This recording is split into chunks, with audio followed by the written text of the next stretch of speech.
Assalomu alaykum azizlar. Bugungi videomizda podsvetka qo'yish jarayonini o'zimiz bilganda teknikamiz qo'yib chiqdik mana hozir.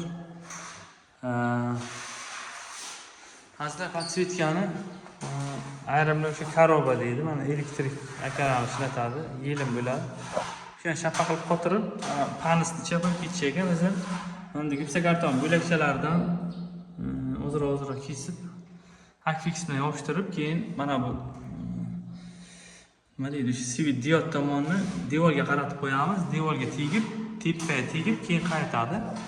Keyin mana bu kusokchalari o'zini 7-9 lik shuni yopishtirib chiqamiz. Keyin bir xil liniya ko'rinadi. Nasib bo'lsa hozir to'g'rilab chiqamiz kamka ustini.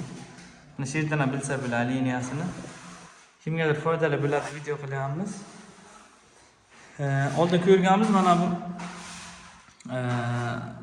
samaklikali bu podsvetkalarni. Hozir yaqinlashtirsam bu o'chgandek ko'rinadi. Atak o'chmagan. E'tibor bermaysizlar. Hazlar o'sha podsvetkamiz 3 taligi bu, bitta ikkita 3 taligi bo'ladi. Bu 3 taligi bu.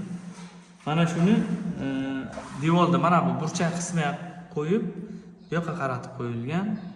U sal xato deyishdi ustachilar. Shuning uchun maslahatlashib biz ham bilgancha mana shunday liniya bir xil qilish uchun qo'yib chiqdik. Ya'ni chappa qilib.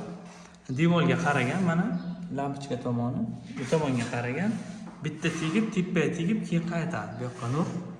O'sha hisobga liniya bir xil ko'rinadi, ham bir xil qo'yib chiqqanmiz. Mana shunday ko'rinishda bo'ladi. Kimgadir foydali bo'ladi. Instagramga bitta qo'yinglar, Xunomat TV sizlar chiqadi.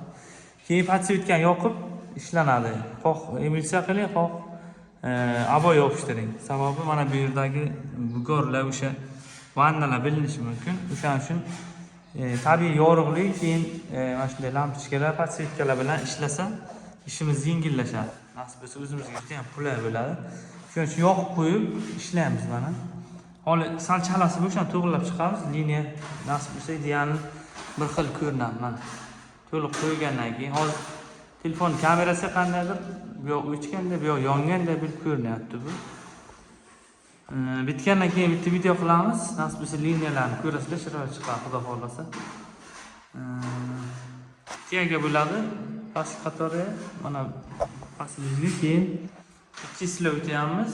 Aboy, laminat, hammasini nasib bo'lsa jarayonlarni ko'rsatamiz.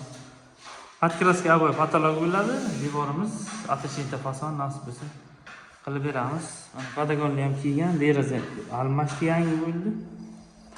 O'rnatib chiroyli qilib ko'rsatib beramiz. Kuzatib boringlar. Qashqadaryo viloyati oqqamishdi zakazimiz. 10 bo'linglar. Hammaga rahmat. Podsvetka mana shunday tarzda qo'yib chiqsa bo'ladi. Devorga chappa tomonga qarab. Bu samaklikali emas, u samaklikaliga ham bu. Biz o'sha akfixni yopishtirib chiqdikmi? Nasib bo'lsa chiroyli chiqadi, ko'rib borasizlar.